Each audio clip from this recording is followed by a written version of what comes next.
किसी शिकायत के मिलने पर पुलिस द्वारा इंक्वायरी करना एक आम बात है, तो कानून का एक सवाल पैदा होता है कि एफआईआर दर्ज करने से पहले किन किन केसेस में इंक्वायरी की जा सकती है और किन किन केसेस में पुलिस की यह इंक्वायरी नहीं की जा सकती है।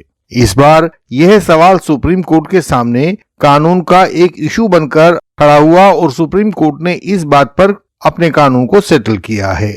इस बाबत सुप्रीम कोर्ट ने अपने कुछ पुराने जजमेंट्स पर भी विचार किया है और उनकी स्थिति को स्पष्ट किया है। इस केस में याचिकाकर्ता पिटिशनर अपलेंट ने एक रिट जारी करने की प्रार्थना करते हुए कोर्ट से कहा था कि सरकारी अथॉरिटीज को पिटिशनर के खिलाफ एफआईआर दर्ज करवाने से पहले एक इंक्वायरी करने का आदेश दिया जाए। क्यों दिया जाए? ताकि एफआईआर दर्ज करने से पहले पुलिस जांच करके यह देख ले कि पिटिशनर के खिलाफ की गई शिकायत झूठी है और उसमें केस दर्ज करने के लायक कोई भी सब्सटेंस मौजूद नहीं है। इसके अलावा याचिका यह भी कहना था कि इन शिकायतों पर एफआईआर दर्ज करने से कानून की प्रक्रिया का दुरुपयोग होता है, क्योंकि इनमें कुछ है नहीं, मुझे नाहक परेशान किया जा रहा है, इसलिए इन्हें बंद किया जाए।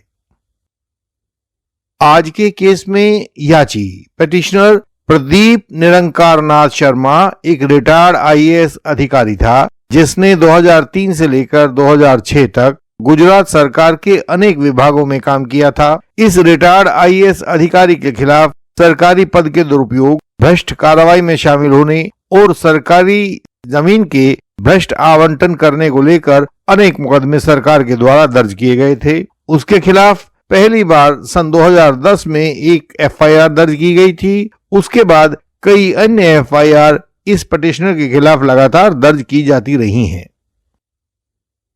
इन लगातार दर्ज की जाने वाली एफआईआर से परेशान होकर यह पिटिशनर कोर्ट के पास आया और कहा कि यह कानून की प्रक्रिया का दुरुपयोग है, जिसमें सुप्रीम कोर्ट की एक कॉन्स्टिट्यूशनल बेंच के निर्णय का उल्लंघन किया जा रहा है। सुप्रीम कोर्ट की कॉन्स्टिट्यूशनल बेंच ने ललिता कुमारी versus government of Uttar Pradesh वाले निर्णय में यह कहा था कि जहां पब्लिक सर्वेंट्स की ऑफिशियल ड्यूटीज को लेकर एफआईआर दर्ज की जानी हो तो वहां पर पुलिस द्वारा एक इंक्वायरी की जा सकती है। यह देखा जा सकता है कि उपरोक्त पब्लिक सर्वेंट के खिलाफ दी गई शिकायत में कोई कॉग्निजेबल ऑफेंस का सब्सटेंस है या नहीं है। कहीं ऐसा तो नहीं है कि उसको बस यूं ही नाहक परेशान करने के लिए यह शिकायत दी गई हो और इसमें कोई कॉग्निजेबल ऑफेंस ना होता हो, अधिकारी को परेशान करने के लिए ऐसा किया जा रहा हो। आज के केस का नाम है Pradeep Nirankar Nath Sharma versus state of Gujarat. यह क्रिमिनल अपील थी जो एसएलपी क्रिमिनल नंबर 3154 ऑफ 2024 में पैदा हुई थी। जस्टिस विक्रमनाथ और जस्टिस प्रसन्ना बी वराले की बेंच ने इसे 17 मार्च 2025 यानी अब से बस कुछ ही दिन पहले डिसाइड किया था। आज के केस और इसके पीछे के कानून को समझने के लिए पहले थोड़ा सा इतिहास देखना होगा कि यह पुलिस की इंक्वायरी वाली बात कहां से पैदा हुई और किस तरह से यह आगे बढ़ती हुई आई है। इससे आप समस्या को सही तरीके से समझ सकेंगे और यह भी समझ सकेंगे कि पिछले 40-50 वर्षों में इस सवाल ने पब्लिक, एडवोकेट्स, कोर्ट्स और पुलिस सबको कैसे कैसे उलझा कर रखा है। आप यह भी देख पाएंगे कि आपका वास्तविक जीवन इससे कैसे प्रभावित होता है। अंग्रेजों के समय में पुलिस शक्ति प्रमुख होती थी, किसी नागरिक का जीवन कमजोर होता था, यहाँ तक कि मजिस्ट्रेट भी स्वतंत्र नहीं होते थे और कोई मजिस्ट्रेट अपनी नौकरी कितनी अच्छी तरह से कर रहे हैं इस बात को प्रमाणित करने के लिए वहां के पुलिस सुपरिंटेंडेंट के द्वारा उनकी एनुअल कॉन्फिडेंशियल रिपोर्ट, जिसे आप एसीआर भी कहते हैं, वह उसी के द्वारा लिखी जाया करती थी। पुलिस की सारी शक्तियां उनके पुलिस रूल्स में दी गई थी और इन पुलिस रूल्स के अनुसार पुलिस जब तक चाहे किसी कंप्लेंट की इंक्वायरी के नाम पर उसको रोक सकती थी, उसमें जांच परख कर सकती थी और एफआईआर करने को भी मुलतवी एडजर्न कर सकती थी। लेकिन कोड ऑफ क्रिमिनल प्रोसीजर, जिसे हम सीआरपीसी कहते हैं, 1973 में आ गया, तो इसके बाद से कॉग्निजेबल ऑफेंस पर एफआईआर को दर्ज करना कंपलसरी हो गया। 1990 में state of Haryana versus Chaudhary Bhajan Lal वाला केस आया। साइटेशन आप सामने देख रहे हैं। इस केस में सुप्रीम कोर्ट ने निर्णय दिया कि प्रीलिमिनरी इंक्वायरी को बंद करवा देना चाहिए।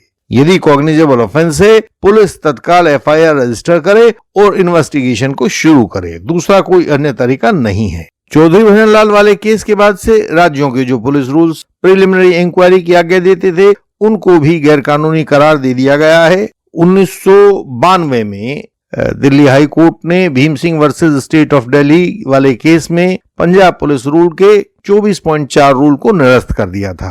उन्होंने कहा था कि यह रूल सीआरपीसी के प्रावधानों के विरुद्ध है, इसलिए इसे उचित कानून नहीं माना जा सकता है।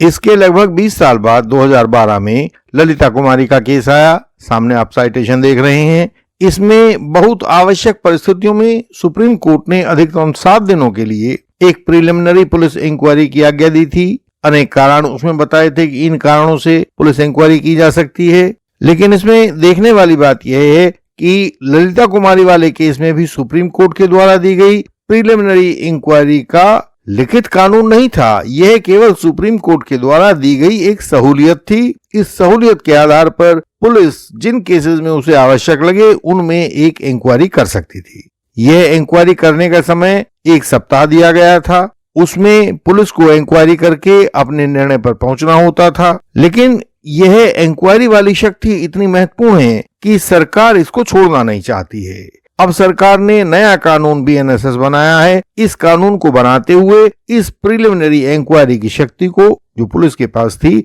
उसे पुनर्जीवित कर दिया गया है। पुलिस और सरकार इस शक्ति को हमेशा ही अपने पास रखना चाहते हैं। यही बात याची ने भी कही, पिटिशनर ने, कि मेरे मामलों में पुलिस अपनी इस प्रीलिमिनरी इंक्वायरी की शक्ति का उपयोग करे और देखे कि मेरे खिलाफ झूठे मामले ना दर्ज किए जाएं। लेकिन सुप्रीम कोर्ट तो वास्तव में सुप्रीम कोर्ट है। बोले, पुत्र हमें कानून मत पढ़ाओ। और उन्होंने कहा कि ललिता कुमारी वाले केस में हमने यानी सुप्रीम कोर्ट ने केवल उन्हीं मामलों में प्रीलिमिनरी इंक्वायरी की आज्ञा दी थी जिनकी शिकायतों में यह संदेह हो कि इस शिकायत में दी गई बातों से कॉग्निजेबल ऑफेंस दर्शित हो रहा है या नहीं हो रहा है। लेकिन जहां यह कॉग्निजेबल ऑफेंस साफ साफ दिखाई पड़ रहा हो, वहां पर प्रीलिमिनरी इंक्वायरी की जरूरत नहीं है। सीधे जाओ, एफआईआर दर्ज करो और इन्वेस्टिगेशन को आगे बढ़ाओ। दूसरी बात, चाहे वह कानून में हो या रूल्स में हो, सुप्रीम कोर्ट के निर्णय में हो, यह प्रीलिमिनरी इंक्वायरी वाला अधिकार पुलिस को विशेषाधिकार के रूप में दिया गया था। यह उसका विशिष्ट अधिकार था। वह जहां चाहे इस अधिकार का उपयोग कर सकती है, जहां चाहे पुलिस इस अधिकार का उपयोग नहीं कर सकती है। पुलिस को अपना काम करने में पुलिस इंक्वायरी की जरूरत लगती है तो वह इस पुलिस इंक्वायरी को करे, वरना तो ना करे। लेकिन यह आरोपी का अधिकार नहीं बनाया जा सकता है कि वह पुलिस को निर्देशित कर सके कि अब आप एफआईआर लिखने से पहले एक इंक्वायरी कर लीजिए और देख लीजिए कि मेरे खिलाफ दी गई शिकायत में सच्चाई है या नहीं है, और तब बाद में यह तय करके देखना कि एफआईआर हो सकती है या नहीं हो सकती है। अब बीएनएसएस के आ जाने से पुलिस इंक्वायरी को सरकार ने सुदृढ़ कर दिया है। पहले यह इंक्वायरी कोर्ट के द्वारा प्रदत्त विशेषाधिकारों के तहत ही हुआ करती थी, लेकिन अब बीएनएसएस के बाद से सरकार ने पुलिस इंक्वायरी की ताकत को कोर्ट के अधिकार से बाहर कर दिया है। अब कोर्ट इस पे कुछ कहे ना कहे, पुलिस ने इस ताकत को कानून के बल पर हासिल कर लिया है और पुलिस इंक्वायरी की ताकत को लिखित कानून का हिस्सा बना दिया है। सरकार अपनी इस पुलिस इंक्वायरी की शक्ति का त्याग नहीं करना चाहती है। अतः अब सेक्शन 173 भाग 4 बीएनएसएस में पुलिस एसएचओ अपने डीएसपी या उससे ऊपर वाले रैंक के अधिकारी की अनुमति से 14 दिन तक उस शिकायत को पुलिस इंक्वायरी वाले ठंडे बस्ते में डाल सकेगा। जैसा चाहेगा वैसे रिपोर्ट तैयार कर सकेगा। यानी कि शिकायत को रोक कर रखने की पुलिस इंक्वायरी की ताकत जस की तस बीएनएसएस कानून में बरकरार रखी गई है।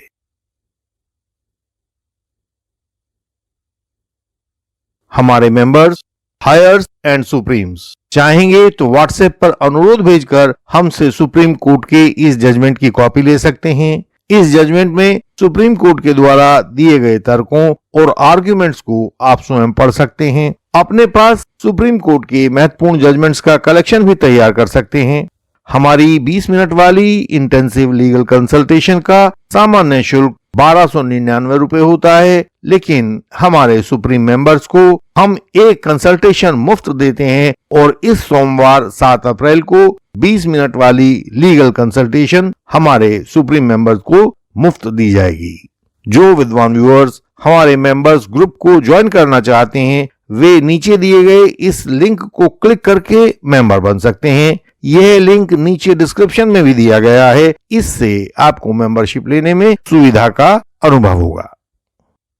हमारा ध्येय है कि किसी पर झूठा आरोप ना लगे तो हम उसको बचा पाएं। इसलिए हम अपने हर मेंबर को हर मुमकिन कानूनी सहायता देते हैं, उसका क्रॉस एग्जामिनेशन तैयार करते हैं, इंटेंसिव कंसल्टेशन देते हैं, 138 NI एक्ट की बात को समझाते हैं। सिविल हो या क्रिमिनल हो, हर केस में हम आपकी मदद करते हैं।